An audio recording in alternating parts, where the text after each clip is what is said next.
Donc, Toldot, Kafvav, la quatrième montée, on a vu que Yitzhak s'est disputé avec les bergers de Avimelech, et il y a eu des histoires à cause des puits, d'accord? Et donc, Yitzhak, il a creusé 3 puits, et Batsov, et en fin de compte, la guerre s'est arrêtée entre eux, ils ont arrêté de lui faire la guerre sur les puits. Voilà, ça c'est l'histoire des puits avec Avimelech. Maintenant, on est sur une autre étape. Vaya'al Misham, il est monté de Grar. Grar, c'est à côté de Gush Katif, du côté d'Ashkelon. On rentre à côté de la mer Méditerranée. Et donc, lui, il s'est éloigné vers l'est. Et le verset te dit, Vaya'al Misham, Beershava. Il est monté en direction de Beersheva, où son père habitait. C'est-à-dire dans le Negev, à l'est de la bande de Gaza. Quand ils jettent ils lancent des trucs, là, des missiles, eh ben c'est de là-bas ça arrive jusqu'à Beersheva quelquefois. Et Beersheva, bon, c'est connu, c'est la capitale du Negev. Vayera Elav Hashem, et à ce moment-là, Dieu lui est apparu. Donc il a eu une prophétie à ce moment-là. Balaïla Aou, cette nuit-là, Vayomer, et il a dit, Anochi Eloké Abraham, je suis le Dieu d'Abraham, Avicha, ton père. Al Tira, Ki Itra Anochi, n'aie pas peur, je serai avec toi. Nous on croit, on dit toujours, bon, les patriarches, ils avaient une émouna en béton, puisqu'ils avaient une promesse, donc ils vivaient de cette promesse. On dit non, même les tzadikim, même les grands tzadikim, comme Abraham, Yitzhak, Yaakov, Moshe, ce soir c'est ça, la Iloula de Moshe Rabbeinu. Même les grands tzadikim, ils ont besoin d'être réconfortés dans le chemin qu'ils ont, parce que peut-être ils se trompent, ils ont peur. C'est pas des acteurs américains, alors, qui sont très forts, ils n'ont peur de rien, ils savent où ils vont. Non. Tous les êtres humains, eh ben, ils sont pas sûrs d'eux. Après un certain temps, tu te dis, attends, mais est-ce que c'est comme ça que ça doit être? Comme la vie n'est pas monolithique, c'est jamais la même chose, alors tu peux à un moment dire, peut-être que Dieu n'est pas d'accord avec ce chemin et que je me trompe. Alors, comme il a eu des problèmes avec Avimelech, il s'est dit peut-être que je ne suis pas dans le bon chemin, et c'est pour ça que Dieu il vient le voir et il lui dit, t'inquiète pas, Altira, n'aie pas peur, car je suis avec toi. C'est-à-dire que je continue à être avec toi, il n'y a rien qu'à changer. Uverachticha, et je te bénirai.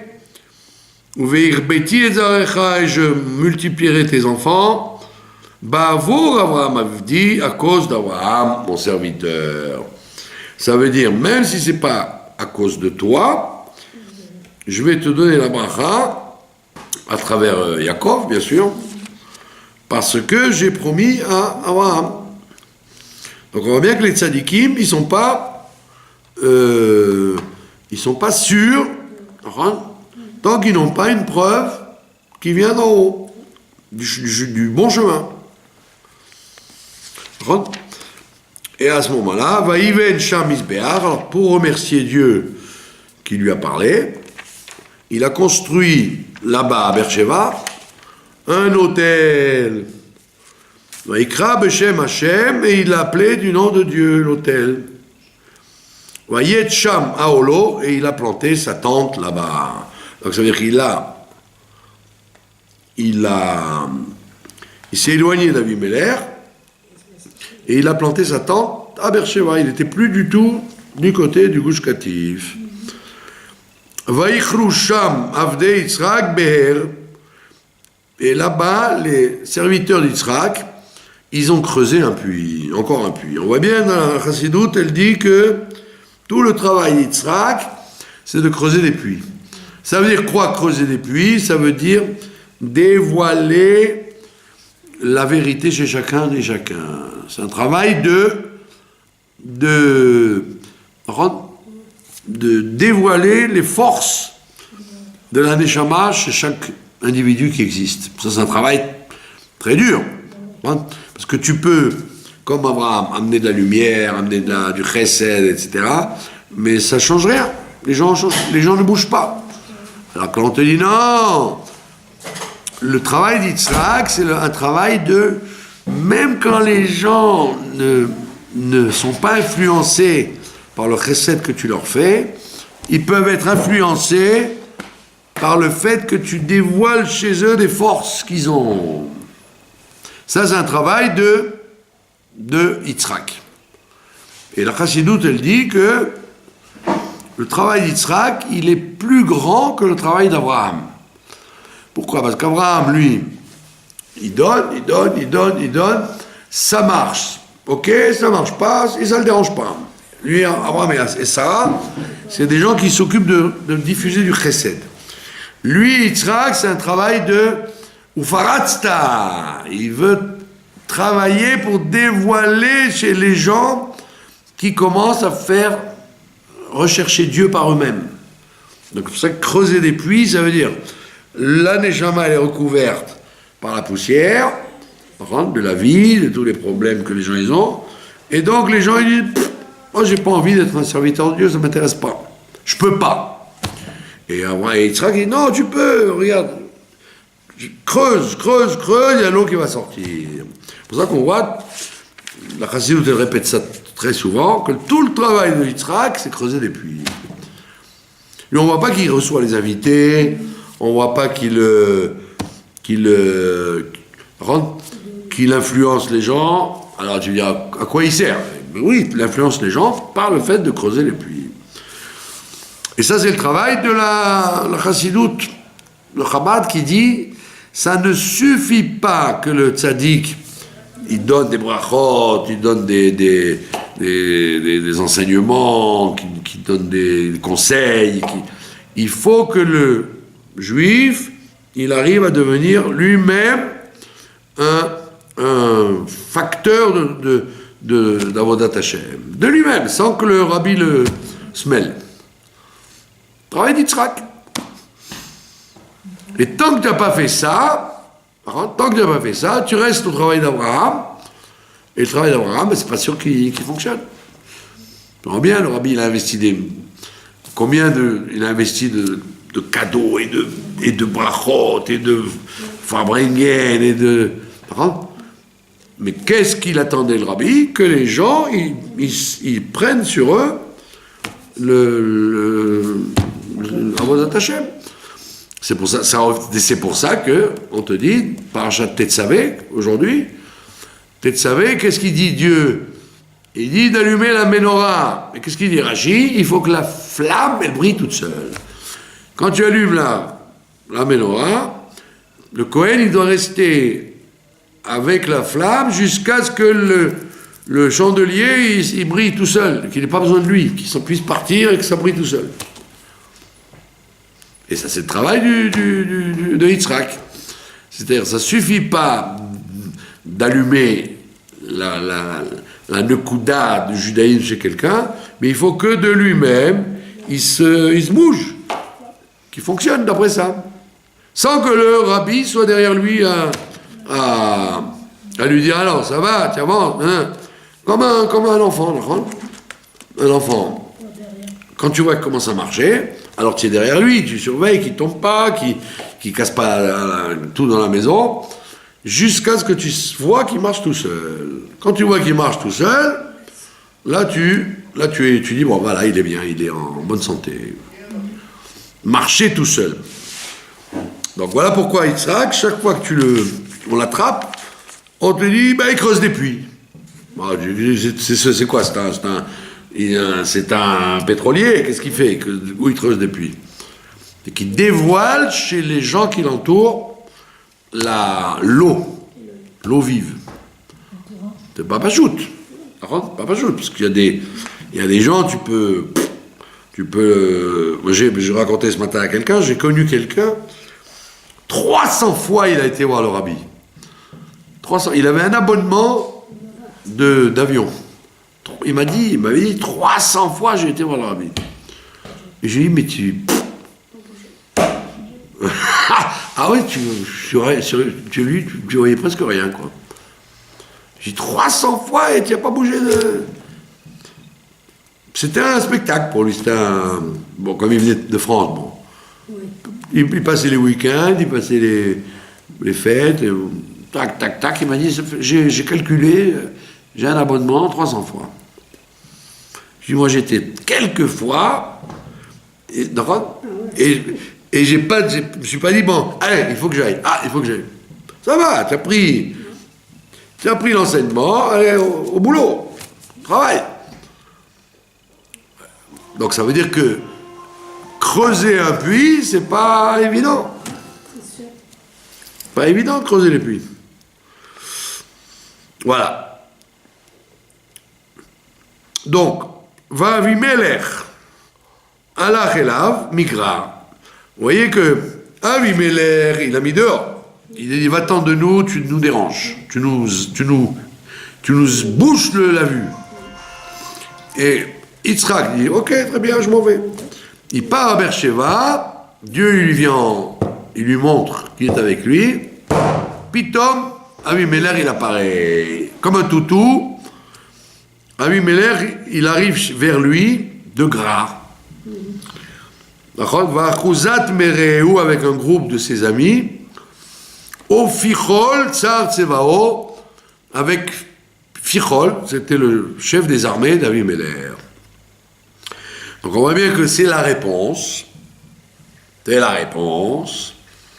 Ça veut dire, toi, tu as eu peur que ton chemin soit pas bon, puisqu'on te fait des guerres, on t'embête. Et moi, je t'ai dit, non, je suis avec toi, et t'inquiète pas. Et tout de suite, Avimelech, il vient et lui dit, excuse-moi, je veux faire la paix avec toi. Ça veut dire que le chemin, il était bon. Puisque c'est pas lui qui a eu besoin d'aller voir Avimelech pour faire la paix, c'est Avimelech qui est venu le voir et qui a reconnu son erreur. D'accord ? Et c'est intéressant parce que la Chassidoute explique que les noms, ils veulent dire quelque chose. Les noms que la Torah donne.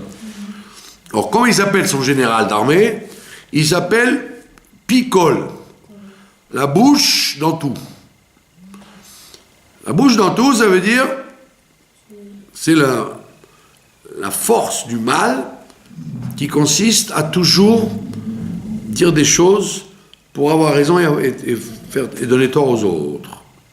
Pikol. Pikol, c'est une très grande force du mal. C'est que c'est pas une guerre avec des armes. C'est la guerre avec la bouche. La méchanceté par la bouche. Et donc c'est pas qu'il est venu seul à Avimelech. Il est venu avec Pikol.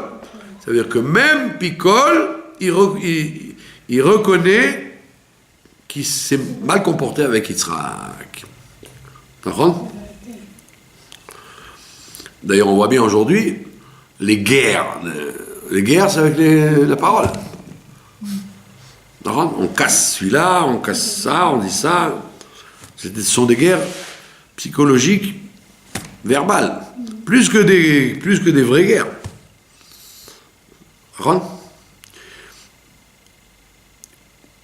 Donc il dit, la preuve qu'il a gagné, que Dieu est avec lui, c'est que Avimelech vient vers lui à Beersheba avec ses amis.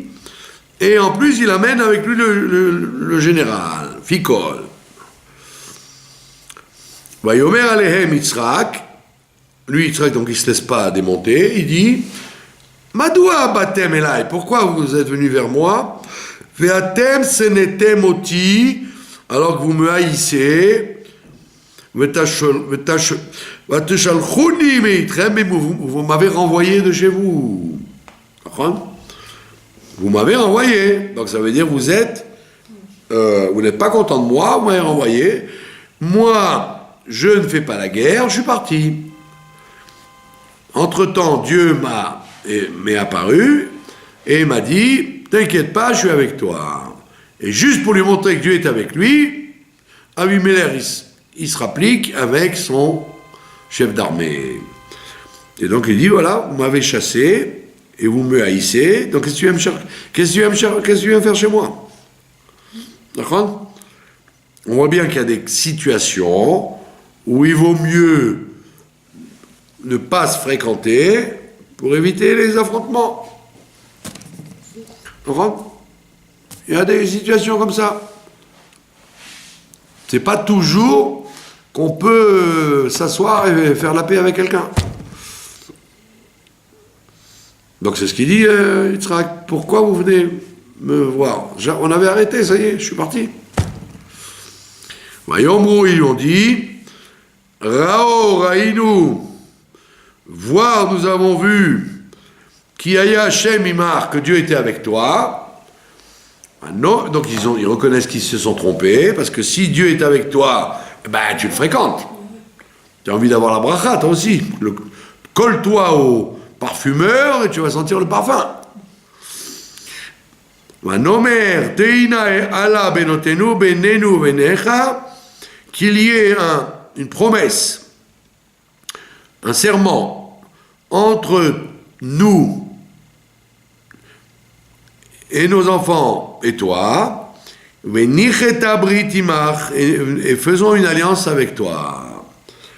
Ça veut dire, on voit, c'est un prophétique, parce que les Philistins, c'est les Philistins, Abimelech. Ça sera après les Palestiniens. Ça veut dire, c'est un truc, c'est comme la glu qui ne nous lâche pas.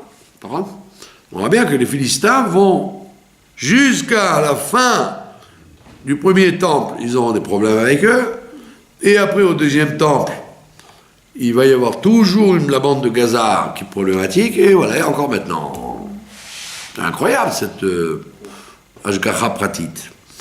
Donc, qu'est-ce qu'il fait Abimelech? On va faire une alliance, toi, et nos enfants et nos petits-enfants. Si tu nous fais du mal, quand nous on t'a pas fait de mal, on t'a pas touché, et sinon on t'a fait que du bien, donc on te renverra en paix. Donc ils sont venus le poursuivre en disant qu'il y a besoin de faire une alliance entre eux. Ils ont senti que la bracha des Philistins, elle dépend d'être collé au Bnei Israël. Ata, toi maintenant, Beruch Hashem, tu es béni de Dieu. Donc c'est eux qui sont venus le recharger. D'accord? Qu'est-ce qu'on apprend de cette histoire? C'est qu'effectivement, si Bémet, tu t'es séparé des gens parce que tu ne voulais pas la guerre, tu as évité l'affrontement, tu t'es mis de côté. Après tu dis, mais c'est peut-être je me suis mal conduit, peut-être c'est de ma faute. Il y a toujours un sentiment de culpabilité. Alors tu dors pas et tu t'inquiètes, tu dis pourquoi?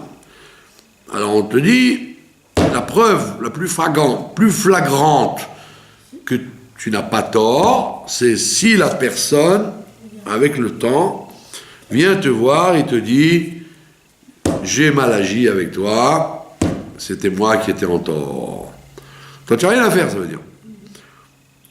On parle évidemment que tu n'as rien fait pour qu'il y ait des problèmes. C'est pas que 50-50. Tu n'as rien fait pour qu'il y ait des problèmes. On t'a agressé, toi tu t'es mis de côté, il faut éviter les problèmes, évitons l'affrontement. Et bien il te dit voilà, Aujourd'hui, il n'y a pas de prophétie pour que Dieu te dise « je suis avec toi », etc. Mais si Dieu est avec toi, les gens vont te reconnaître, après 5 ans, 20 ans, 100 ans, que, en passant, tu avais raison. Par contre, c'est pas évident. Des fois, les gens, ils meurent sans avoir vérifié qu'ils avaient raison. Mais des fois, après la mort. Des fois, après la mort, les gens disent, on s'est trompé. On avait mal parlé sur lui, mal pensé sur lui, mal... D'accord? Donc c'est pour ça que c'est lui et Ficol qui sont venus, les deux. Celui qui avait la bouche qui parle sans arrêt, même lui vient dire, on t'a fait du mal, mais on le regrette. Et on fait un brit. D'accord? Donc comme la Torah est éternelle, donc elle nous enseigne ça, pour nous dire que les Philistins, ça va être un problème qui va être suivi. Mais dans la Chassidut, nous explique qu'est-ce que c'est les Philistins. C'est quoi la force du mal qui s'appelle Plishtim. Alors il y a écrit que, dans la Halacha, il y a écrit que Shabbat, dans une petite rue, vous avez le droit de porter si la rue est fermée. La rue est fermée des deux côtés, on peut porter, ça ne s'appelle pas un domaine public. Alors il y a deux façons qu'elle soit fermée, la rue. Soit elle est fermée d'un seul côté, une impasse, voilà. Vous pouvez rentrer, mais pas sortir de l'autre côté. Ou alors, elle est ouverte des deux côtés. Si c'est ouvert des deux côtés, les Chachamim, ils demandent qu'on mette un symbole, un signe, une poutre, en hauteur ou verticale. Et on appelle ça, sinon ça s'appelle un mavoy mefoulash, une impasse ouverte. Et mefoulash, ça veut dire la chose plishtim. Ça veut dire que c'est quoi la clipa des plishtim? C'est l'éclatement d'avoir honte, de ne pas avoir honte de parler, de ne pas avoir honte d'agir. C'est la démondade. Pichol. Allez, va que je te parle, on voit ça dans les couples. Comment les bagarres arrivent dans les couples. Il a dit un demi-mot, elle lui répond un demi-mot, lui, nanana, le ton monte. Alors, si un des deux, il avait mis un sparadrap sur la bouche, eh ben, la guerre n'aurait pas commencé. Donc on dit les histoires en général entre les gens, elles viennent de ça. Ils sont dans une synagogue, ou dans une fête, ou dans la rue, et comme l'un commence à parler avec l'autre. Mais qui t'a dit que c'est toujours bon d'en parler? Arrête de parler. Donc le fait d'être mefoulash, d'être débridé, c'est une force du mal qui amène aux bagarres, aux histoires. Comme dans les boîtes de nuit et les matchs de foot, etc. Vous voyez des bagarres entre les... Parce que, allez, celui-là, il dit ça, et celle-là, elle a répondu ça, et celui-là, elle a répondu ça. Il faut savoir se taire plus souvent que de ne pas savoir parler. Donc, la clipa des plishtim, c'est la clipa du laisser-aller, de la parole, du comportement, etc., etc.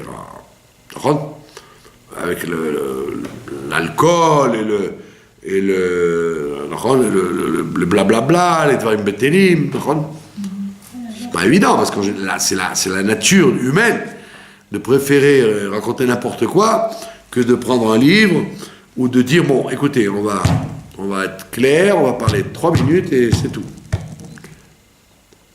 C'est pas comme ça que le monde marche. Le monde, il marche, les cafés, les cafés, les boîtes de nuit, les hôtels, c'est rien que le monde du Mavoy à Mefoulash, les Philistins. Et ça, c'est tout le contraire de Yitzhak. Yitzhak, c'est la rigueur. D'ailleurs, vous le voyez, Yitzhak, il intervient très peu. On ne le voit pas beaucoup parler, Yitzhak.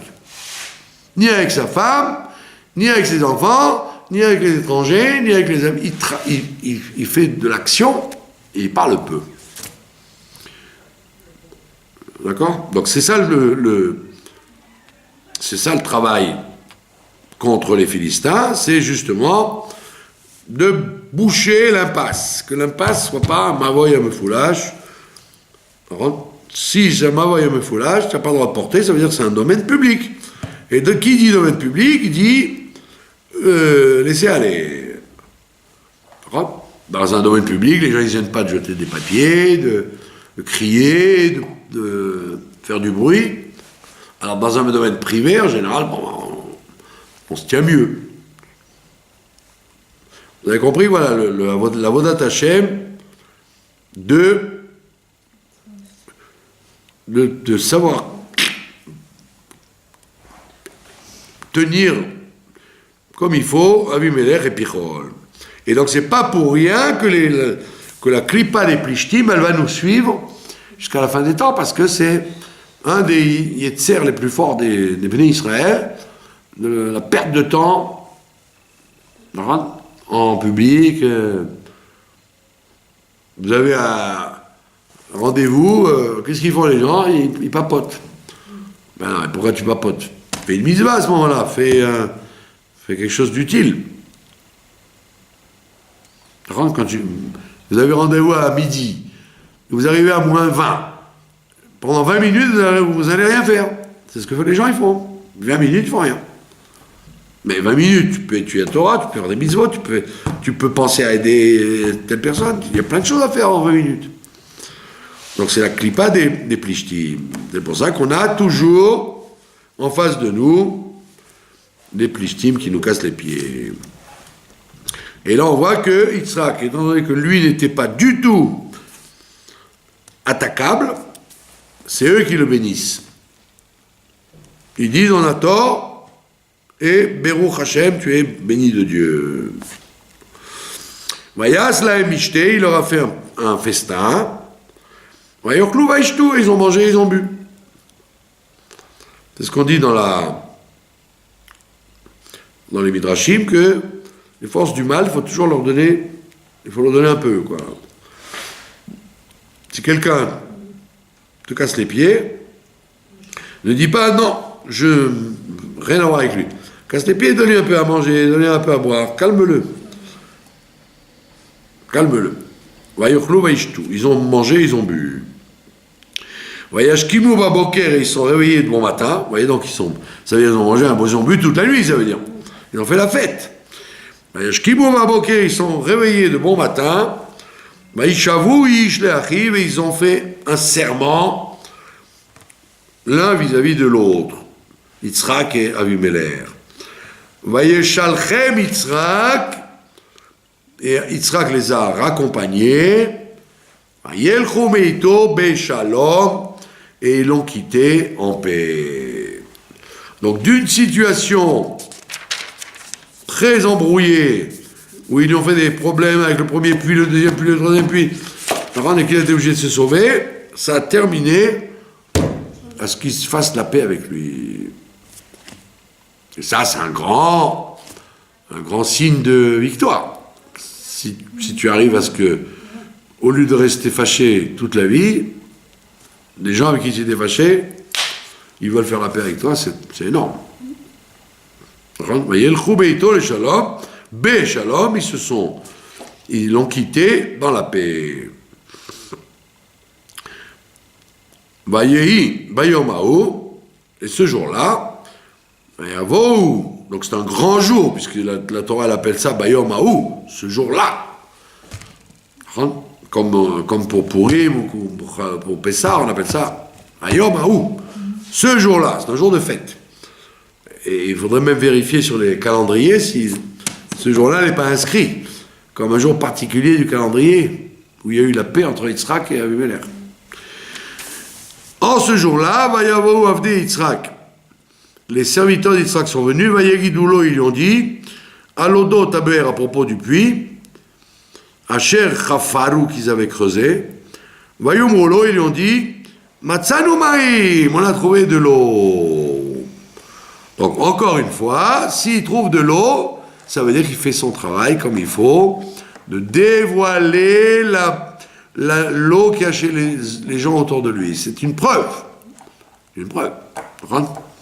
Comme on dit dans la Chassidoute, que c'est quoi les problèmes de Parnassa? Les problèmes de Parnassa, c'est des problèmes c'est des tests pour voir. Si Dieu, il voit que tu perds pas ton temps, alors il t'amène la Parnassa. S'il voit que tu aimes perdre ton temps, alors il dit, ah, tu perds ton temps, alors je vais t'obliger à aller travailler comme un nègre. Donc les problèmes qu'on a, les problèmes qu'on a dans tous les domaines, c'est pas des problèmes qui ont rien à voir. Médicaux, financiers, shlom bayit, chinour. Ce sont des problèmes pour nous mettre l'accent, pour qu'on dise, hop, ça s'allume là, fais quelque chose, ça s'allume. Ce sont des lumières d'avertissement. Comme dans un avion. Dans un avion, le pilote, il a 90 compteurs, etc. devant lui. Comment il sait, comme une voiture, il sait qu'il n'a plus d'essence, tac, tac, ça clignote. Il sait qu'il n'y a pas d'huile, il sait que ça clignote. Il sait que les freins sont pas bons. La même chose. C'est pas pour te dire, pour t'embêter, pour te dire, coucou, je suis là. Mais non, il n'y a pas d'essence. On va remplir de l'essence. Donc c'est la même chose. Comment il a su, Yitzhak, que son chemin était bon et que Abimelech, il a vraiment fait la paix avec lui, les esclaves, les serviteurs l'ont dit, waouh, on a trouvé de l'eau. On a trouvé de l'eau, ça veut dire tu as réussi à dévoiler chez Abimelech la lumière qu'il y a en lui aussi. C'est faisable. Donc ils ont fait une fête, ils ont dit, waouh, nous avons trouvé de l'eau. Parce qu'on te raconte ça, alors tu vas dire, oh, ben, c'est normal, à l'époque, il n'y avait pas l'eau courante, donc dans les déserts, il fallait trouver de l'eau. Oui, mais la Torah n'a pas raconté ça sur Abraham, sur Yitzhak, sur Moshe, sur David. Elle raconte ça sur Yitzhak, pas sur les autres. Parce que c'est son travail. Et donc c'est le test. Il voit le test. Tu as des gens comme ça, puis les gens, ils sont mi-figues, mi-raisins, ils disent pas vraiment bonjour, je ne sais pas s'ils te haïssent, s'ils t'aiment, s'ils ont honte, s'ils sont tordus, ou c'est toi qui es tordu. Donc c'est embêtant d'être dans l'expectative, c'est embêtant, d'accord. Il y a des gens qui sont insensibles à ce qu'on pense d'eux, à ce qu'on parle d'eux, comment on les regarde. Il y a des gens comme ça. Mais la plupart des êtres humains, ils se disent, pourquoi la caissière, elle m'a dit, j'ai pas le temps maintenant. Qu'est-ce que tu lui as fait à la caissière? Pourquoi aujourd'hui Dieu il s'est mis en colère contre toi par l'intermédiaire de la caissière? Tout à l'heure au supermarché, il y a une dame qui a voulu prendre un pot de mayonnaise, il est tombé sur elle, et il s'est ouvert. Alors elle m'a dit, il était mal fermé. Je lui ai dit, moi j'avais envie de lui dire, faudrait vérifier ce que vous avez fait aujourd'hui. Parce qu'en général, un pot de mayonnaise, il est hérétique. Bon, elle ne s'est pas trop salie, mais si elle avait été dans le système, je leur ai dit la vérité, mais là, j'ai essayé de trouver du papier pour pas qu'elle sorte trop blanche du magasin. Donc, mais qui sont tout ce qui nous arrive, en fait, ce sont des signes, des messages qu'on veut te faire passer.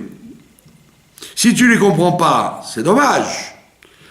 Donc, quand tu as une relation avec quelqu'un et que tu dis pourquoi il ne me dit pas bonjour, pourquoi il me regarde de travers, et puis Tom il change, il se révèle. Alors s'il se révèle, c'est que probablement chez toi tu as fait un changement. Voilà, donc ils sont venus dire à Yitzhak, nous avons trouvé de l'eau. Vaikra ota Shiva. Donc Yitzhak a appelé le puits Shiva, ça veut dire 7. Alken C'est pourquoi Shemaïr Beersheva, la ville s'appelle Beersheva, Adayom Hazeh. Ah, c'est intéressant parce qu'elle s'appelait déjà Beersheva au temps d'Abraham. Elle s'appelle encore Beersheva avec Yitzhak, mais pas pour la même raison. D'accord? Ah, tu aurais dit, mais attends, mais on a dit tout à l'heure, il s'est installé à Beersheva, la ville de son père. Maka, tu l'appelles encore Beersheva. C'est pour une autre raison. D'accord? Et comme il dit Rashi, elle ne s'appelle pas Shiva dans le sens de Seth, le puits des Seth, mais Shiva, ça veut dire le puits de l'alliance. Shiva, la Shon Abrit, la Shon Shvoa, comme un serment. Donc c'est pas pour la même raison que lui il appelait Beersheva, que son père l'avait appelé Beersheva. Mais il n'en demeure pas moins que la Kabbalah explique que Beersheva, Sheva c'est les 7 midot. Les 7 midot qu'on a, Chesed, Vura, etc. Les 7 midot, et ça veut dire qu'Yitzhak, il a réussi à travailler et à faire mettre de l'eau dans chacune de ces 7 midot qu'il avait. C'est-à-dire tout son être était rempli de travail et il y avait de l'eau dans tout. La vie dans tout ce qu'il faisait. Il faisait du chesed, on voyait la vie dedans. Il était rigoureux, on voyait la vie. Quand vous regardez quelqu'un, il y a des choses sur lesquelles il est très actif, très vivant, et des choses sur lesquelles il est mort complètement. Quelqu'un qui est dans l'étude de la Torah. Dans l'étude de la Torah, il va être vivant. Mais si vous voulez faire des courses, il fait ça comme ça, du bout des doigts. Ça ne l'intéresse pas. Alors qu'il y a le contraire, il y a des gens au contraire. Ils sont là, oh, mais prends ça, et achète ça, et regarde ça. Oh. Et quand ils sont dans la Torah, alors, donc ça veut dire que là où tu mets ta vie, on voit qui tu es. Donc lui, Yitzhak, dans tout ce qu'il faisait, on sentait la vie. Alors que vous aurez dit, Yitzhak c'est la rigueur, il doit être triste, il doit être ténébreux. Pas du tout. Il peut s'appeler Yitzhak et être très vivant dans tous les domaines de sa vie. Donc c'est un grand enseignement pour nous, qu'il ne faut pas négliger une des midotes qu'on a. Il faut savoir les utiliser, les 7, chaque fois qu'on a besoin. C'est ce qu'on appelle en hébreu la shlemut. Voilà, la perfection. Comme disait qui c'est qui disait ça? Qu'on voit quelqu'un dans les grandes choses et dans les petites choses. Pas seulement dans les grandes choses, mais dans les petites choses. Si on ne voit que quelqu'un que dans les grandes choses, c'est pas une preuve qu'il est si grand que ça. Si quelqu'un il fait attention que un invité du bout de la salle, il n'a pas eu de dessert, et puis lui il n'a pas eu de dessert, les gens disent pshh, tu te rends compte? Pour dire bon, qu'est-ce que c'est un dessert pour Non, il s'occupe de tout, ça veut dire. Des grandes choses et des petites choses. Donc c'est ce qu'on appelle la shlemut.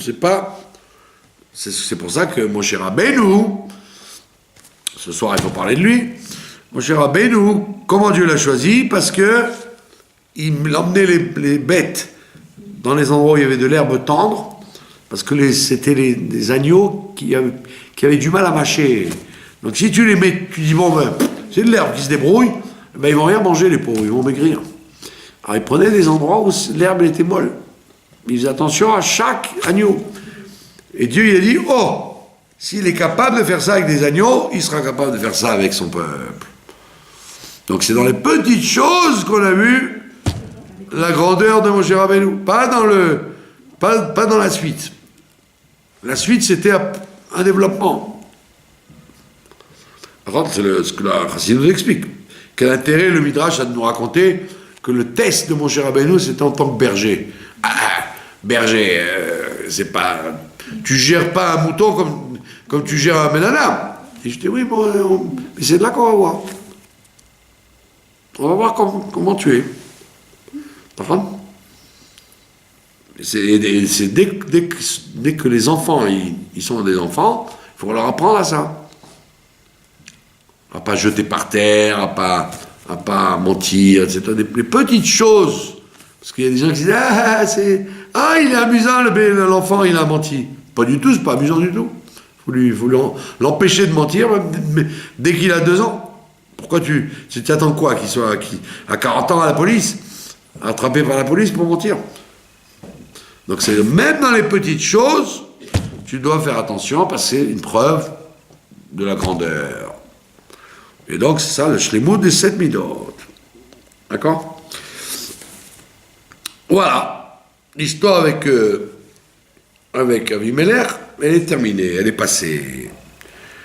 Et maintenant on va arriver à la grande histoire avec ses enfants, avec Yaakov et Esav. C'est intéressant parce qu'on voit que quand tu décortiques donc les parchiotes, tu vois qu'on n'est jamais tranquille. Tu n'es jamais tranquille. Jamais on te dira, allez, ça y est, ouf, pause. Rien du tout. Il a fini avec Avimelech. Maintenant, allez, ça va. On remet ça avec Yaakov et Esav. Et toute la vie d'un individu, elle est basée sur se mesurer avec tel et tel. C'est pas shoot. Tu aurais dit, bon, à partir de tel âge, ça y est, on est à la retraite des problèmes. Rien du tout. Tu ne seras ni à la... Mais le Ramban, il va très loin. Le Ramban, il dit, même après la mort, on n'est pas tranquille. Mais après la mort, la Neshama, elle est encore poursuivie pour ce qu'elle a fait, pour ce qu'elle va faire. Donc, c'est pour ça que, comme mon petit-fils est né, là, pourquoi il pleure? Il grognait. Alors, je dis, parce que, toi, tu étais tranquille. Et on t'amène dans un monde où tu dis, bon, qu'est-ce que je suis venu faire ici? D'accord? Nous, on fait la fête, on est content, mais en vérité, parce que on veut l'encourager, mais en vérité, c'est quoi la vie? C'est du travail sans arrêt, des itmo de douillotte, on dit. Tu dois te mesurer sans arrêt avec une situation nouvelle. Les enfants, pas les enfants, les mariés, pas les mariés, la santé, pas la santé. Chaque individu sur Terre, il n'en finit jamais. Et ça, c'est très flagrant, tu vois. Ça y est, il a fait la fête, ils ont mangé, ils ont bu, il a creusé le puits, hop, Vayehi Esav ben Arbaim Shana, voici qu'Esav, il avait 40 ans. Vayika Risha, il a pris une femme, et Yehudit. Alors, il a fait genre, il prend une femme religieuse, Yehudit, il appelait carrément Yehudit. Bat Be'eri, la fille de Be'eri, Achiti, un des 7 peuples, les Cananéens, les Chittéens, Vet, Bosmat, et là, Bosmat, ça veut dire Bossem, elle sentait bon, soi-disant. Bat Elon, Achiti. Donc les problèmes commencent avec lui, enfin ils continuent, puisqu'on avait déjà vu au départ, mais là on les a mis en frigidaire pendant quelques temps, avec Avimelech, puis top, à l'âge de 40 ans, donc il y a 25 ans qui sont passés depuis qu'il a vendu le droit d'aînesse à son frère, et maintenant qu'on a fini avec Avimelech, hop, on te met la caméra sur l'histoire d'Esav. On te dit Esav, qui était un hypocrite, il a dit, tiens, comme mon père s'est marié à 40 ans, moi aussi je vais me marier à 40 ans. Donc à l'âge de 40 ans, il a épousé, mais lui il ne s'est pas cassé la tête, il a pris des Cananéennes. Il n'a pas demandé à son père, papa, est-ce que ça te convient? Papy, Abraham, il n'aimait pas les Cananéens, puisqu'il a été jusqu'à Babel pour chercher une femme pour toi. Lui, il a choisi les Cananéens. Alors, il y en a qui disent, pour le complimenter, que comme il voulait tellement faire Kibbutz Avahem, on l'a vu, il a fait tellement d'honneur à son père, qu'il ne voulait pas se casser la tête à voyager, il fallait qu'il reste près de son père. Donc il a pris les premières filles qu'il a vues dans le quartier, pour éviter les chilouchim et s'éloigner de son père. Tous les jours il était avec son père. Donc il y en a qui disent, tu vois, c'est pas par méchanceté, c'est pour éviter les problèmes. Il se dit, qu'est-ce que je vais aller où? À Babel, en Égypte, où je vais aller? Allez, là à côté. On est chez les Chitéas. Bonjour madame, vous n'avez pas de chido pour moi? Et dépêchez-vous parce que je dois rentrer faire la soupe à mon père. Il était très, très, très lié à son père. Et c'est intéressant parce qu'on voit que il n'a pas demandé l'avis ni à son père ni à sa mère. Qu'est-ce qui s'est passé? Ben évidemment, Vatiena Morat Rouar, les Yitzhak et le Rivka. Elles sont devenues une contrariété pour Yitzhak et pour Rivka. Pourquoi? Parce qu'elles avaient des midot abîmées, c'était des idolâtres. Donc en plus qu'elles étaient des idolâtres, ils avaient des mauvais, des comportements de cananéens, c'est-à-dire très très sauvages, très méchants. Ils faisaient des sacrifices humains, ils faisaient des... Ouais, c'était des gens qui avaient... Ouais, donc ils ont dit... S'ils avaient été séfarades, Rivka et Yitzhak, ils auraient dit c'est tout ce que tu nous as trouvé. Et s'ils avaient été ashkénazes, Rivka leur aurait dit tu nous as amené des chiktsé. Donc elle faisait des contrariétés alors à Rivka et Yitzhak, mais vous remarquez une chose, c'est que monsieur Esav étant tordu, elles lui ont pas fait la remarque. Entre eux, ils se plaignaient, Yitzhak et Rivka, regarde-moi ça, c'est une femme qu'il a épousée, mais à lui, il disait rien. Parce qu'il savait que c'était un drôle de caractère. Et en plus hypocrite, puisqu'il a pris une femme qui s'appelait Yehudit. Ouais, ça fait genre la tzadékette de service. D'accord? Et voici qu'on arrive dans le problème historique des brachot. Vayehi, nouveau chapitre. Vayehi, Kizaken Yitzhak. Et voici que quand Yitzhak est devenu vieux, donc c'est beaucoup d'années après tout ça, Kizaken Yitzhak, Vatichena Enav Merot, il avait les yeux qui ont faibli, il est devenu aveugle. Vaikra et Esav Beno Agadol, et il a convoqué Esav, son grand-fils, Vayomer Elav Beni, et il lui a dit mon fils. Vayomer Elav, et l'autre lui a répondu Ineni, me voici. Ineni, on a dit plusieurs fois, ça veut dire langage de disponibilité. Comme il a dit à Abraham, Ineni, et comme il va dire Yosef, Ineni, ça veut dire je suis à ton entière disposition.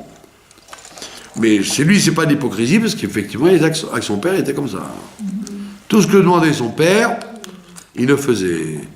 Alors que Jacob, lui, il était à la yeshiva, et donc il venait voir son père que rarement. D'accord? Donc il a vieilli, mais évidemment là le Midrash essaie de comprendre cette formule. D'où Yitzhak était-il devenu aveugle? Pourquoi est-il devenu aveugle? Il était bien jusqu'à maintenant. Vatichena enav merot, ses yeux se sont affaiblis. Alors Rachid amène trois chitotes. Première chita, il a eu les yeux affaiblis par les encens, les vapeurs, les fumées de ces femmes. Comme on a dit tout à l'heure que Esav ne voulait pas habiter loin de son père, donc il était juste à côté. Il n'a pas été habité à Brooklyn, il a été habité 100 mètres de sa mère et son père et sa mère, pour être tout le temps au service de son père. Et donc, dans la maison, elle faisait toutes sortes de sacrifices, toutes sortes d'encens. Et donc, comme lui, c'était un tzaddik, donc il était sensible. Le tzaddik est très sensible au mal, et donc, ça lui a fait du mal aux yeux. Donc, il a perdu la vue à cause des encens de ses belles-filles. Deuxième, alors évidemment, le rabbi dit, cette explication-là n'est pas suffisante, sinon Rachid, il n'aurait amené que ça. Il dit, pourquoi c'est pas suffisant? Parce qu'effectivement, c'est dur de dire que même à 100 mètres, les odeurs sont tellement fortes qu'elles rendent aveugle. Quand il y a du feu dans un quartier, bon, vous sentez, il y a peut-être un peu de fumée dans l'air, mais pas à ce point-là de devenir aveugle. Alors le Rachid dit, voilà pourquoi il amène une autre explication. Il dit, quand il a été... il est monté sur le misbéar pour être égorgé, d'accord? Son père voulait lui faire la shrita. À ce moment-là, les anges ont dit, quoi? On va tuer Yitzhak? Ils ont pleuré, et les larmes des anges sont tombées dans ses yeux. C'est déjà plus symbolique, mais donc Rachid te dit, pour dire que c'est l'encens des femmes, c'est un peu tiré par les cheveux, donc allons vers l'historique. Ça veut dire qu'il était déjà malvoyant depuis le mariage, ça veut dire. Pas depuis seulement le mariage de Esav. Donc ça ne suffit pas non plus, Rachid n'est pas content, donc il rajoute une troisième explication. Et celle-là, elle tombe bien parce qu'elle est là. Parce qu'il fallait qu'Yaakov prenne les brachot.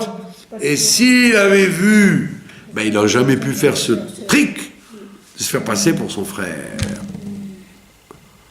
Donc ça veut dire que Dieu s'est servi de sa cécité pour faire passer les brachot. Incroyable. Ça veut dire que quand on est un tzaddik, tout ce qui nous arrive, il se dévoile pour le bien obligatoire. D'accord? Parce que sinon, vous auriez imaginé comment Rivka aurait pu donner les brachot. Si Yitzhak voyait bien. Il aurait fallu imaginer un scénario, de convaincre Yitzhak de donner les brachot à Yaakov alors qu'il voulait donner à Esav. C'est compliqué. Évidemment, on peut toujours imaginer, on voit les choses comme elles sont, mais c'est dur d'imaginer comment le monde aurait été s'il avait été autrement. Comment les choses se seraient goupillées. Voilà, donc Rachid se contente des trois explications. Pour qu'il puisse prendre des brachot, il a fallu qu'il ne voit plus. Et à ce moment-là, ça marche bien, parce que ça veut dire qu'il aurait été aveugle que maintenant. Qu'après toutes ces années, ou au moment où on a besoin qu'il ait besoin des brachot. Vayomer, donc Yitzhak a dit, Inena zakanti, voici que je vieillis, lo yadati yomoti, et je ne sais pas quand je vais mourir. D'accord? J'ai aucune idée du jour de ma mort. Veata. Alors évidemment, là aussi, c'est très intéressant. D'accord? Tout le monde connaît ce midrash. Tout le monde connaît ce midrash, qui est ramené par Rabbi Yoshua ben Korcha. Rabbi Yoshua ben Korcha, c'était le fils de Rabbi Akiva. D'accord? Pourquoi il s'appelle Ben Korcha? Parce que Rabbi Akiva était chauve. Comme il était chauve, on l'appelait le Korcha, le Karachat. Chauve. D'accord? Il n'avait pas de cheveux, Rabbi Akiva. Il a perdu ses cheveux très tôt. Donc il avait une grande barbe blanche, mais pas de cheveux. Jusqu'à 120 ans, quoi. D'accord? Bon, alors, il devait avoir un chapeau, donc il devait camoufler son état. Mais son fils s'appelait Rabbi Yoshua ben Korcha et il nous enseigne quelque chose de très intéressant. Il nous dit, attends, je ne sais pas quand je vais mourir, mais lui, il va mourir à 180 ans. Et là, quel âge il a? 123 ans. Donc on est bien avant sa mort. Puisqu'il va mourir quand Yosef sera en prison. Avant d'être délivré, il va mourir. Donc on a le temps avant qu'il meure. Donc à ce point-là, il ne sait pas quand il va mourir. Il en a encore pour une soixantaine d'années encore. Bien, en plus, en bon état. Alors de là, il dit, Rabbi Yoshua ben Korcha, que quand quelqu'un approche de l'année de sa mère ou l'année de son père, 5 ans avant et 5 ans après, il doit se méfier. Il doit se méfier. Donc lui, il s'est dit, ma mère, elle est morte à 127 ans, mon père 175, donc j'ai le temps, mais ma mère 127, donc 5 ans avant, peut-être je vais mourir maintenant. Sinon, vous ne comprenez pas, vous dites, qu'est-ce qui lui prend de bénir ses enfants avant sa mort? Il ne va pas mourir maintenant. Mais il doit prévoir. Vous avez compris? D'ailleurs, on voit dans la vie, quoi. Très souvent, les gens, ils partent en relation avec l'âge du père ou de la mère. Sauf si, chas v'shalom, ils s'attrapent des maladies parce qu'ils s'angoissent trop, mais théoriquement, si tout se passe bien, on doit tenir la route au moins jusqu'à l'âge de ses pères ou mères. Et on doit faire attention à ça, à ce moment-là, ça veut dire. Donc voilà pourquoi il a dit, je ne sais pas quand je vais mourir, pour ça je prépare mes devants. C'est quoi les devants? Les brachot, je vais vous faire les brachot à toi et à ton frère. D'accord? C'est pas qu'il était, rusé.